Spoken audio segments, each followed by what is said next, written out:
Good afternoon, everybody. Uneducated Economist here. So, I get a lot of people who are telling me like conspiracy theories about lumber.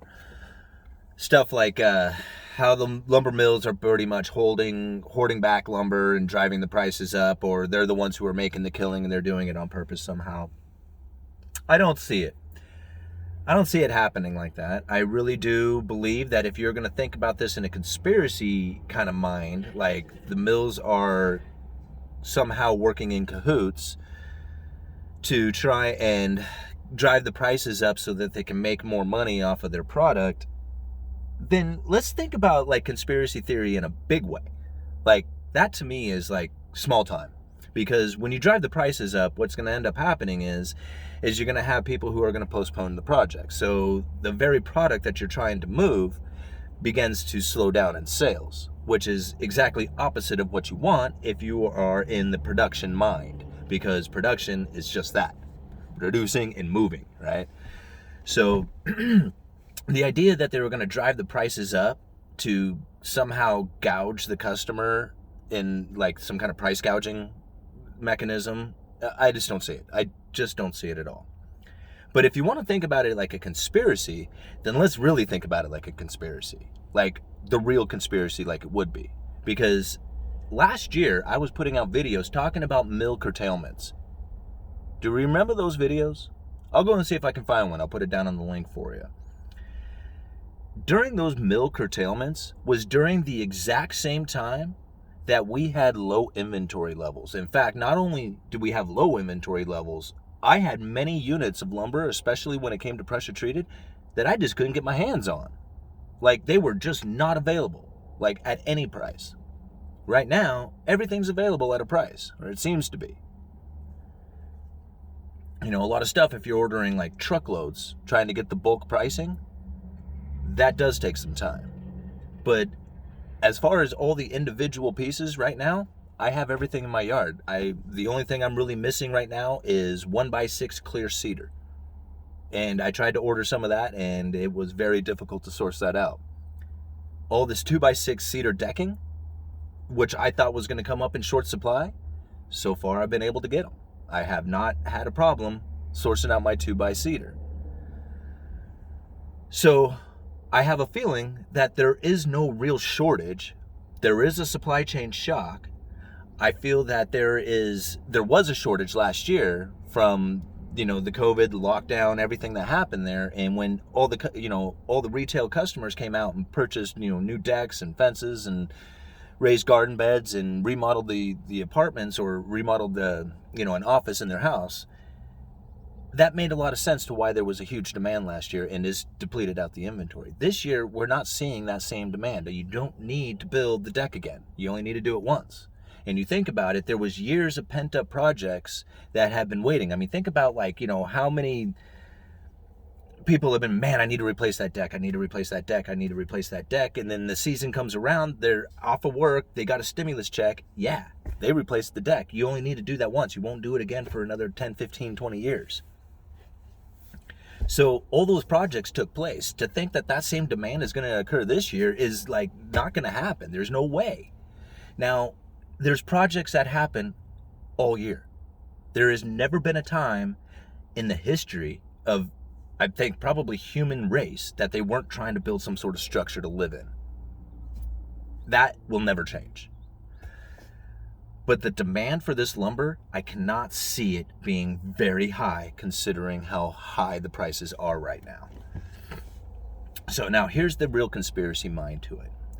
Last year, when they had those curtailments at the mill during an inventory depletion and the demand really picked up, that caused a huge, severe shortage in the market. And to fill that gap again is very difficult. Once the demand picks up and you have an inventory shortage, to fill that pipeline back in again it takes a very long time. The depletion can happen quickly, but the replenishment takes a while. It takes a long while. And especially now, when you have such a disruption inside of the supply chain as far as transportation goes, I hear that lumber is traveling up to thousands of miles to get to its location. which is unheard of when you think about it. Well, I guess, unless you're in the industry, you probably wouldn't think about that. But it is. That's a long ways. I mean, you got trainloads of lumber coming from Canada, which I thought was a lot, but it comes from Canada and travels all the way down to the south. Who knows how far it goes with the distribution lines. Now, here's the thing. I went and I checked out my mill. You guys remember the video from it. Other people went and checked out their mills. There is no shortage of lumber coming from the mills. They are pumping out as much as they can. They are not holding back from trying to produce their product. Why would they, considering that the prices are as high as they are? I mean, if I was a mill, I would be pumping it out as much as I could too. So I do not believe that the mills are holding back on production to try and keep the prices up. I just don't see it. I think the mills are producing as much as they can.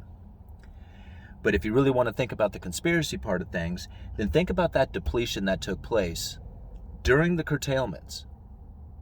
How far prices have moved since then.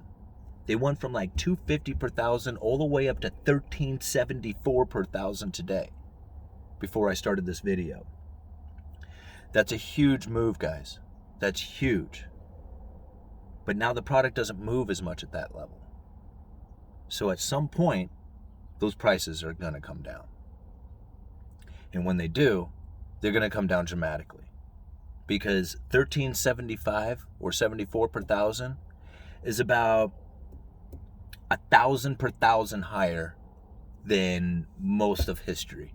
Even recent history, the last 10, 15 years, when it comes to lumber prices. So if I was the mill, I would be shorting that stuff. One, you don't make a lot of money unless you can turn over product. And two, if it starts to come down in price, you're going to start selling a lot more product. And if you do, you're going to want to make money on the downturn of the futures price. So the conspiracy comes in with this. Drive the prices up with a bunch of fear inside of the media.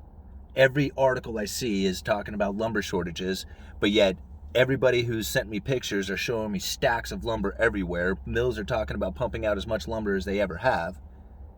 So it doesn't seem to be a shortage, but yet I'm hearing people talking about trainloads of lumber sitting idle in the middle of nowhere. Not moving, just sitting there. Train depots full of lumber just sitting there.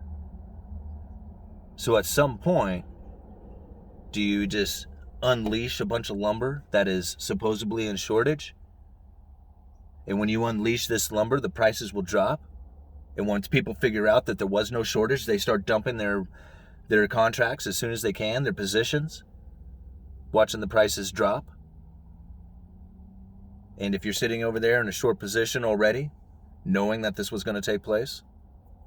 I mean, if you want to think conspiracy theories, let's think conspiracy theories. See, that's what I would think. If there was a conspiracy theory, which I don't think has taken place, but if there was, that's what I would think would happen.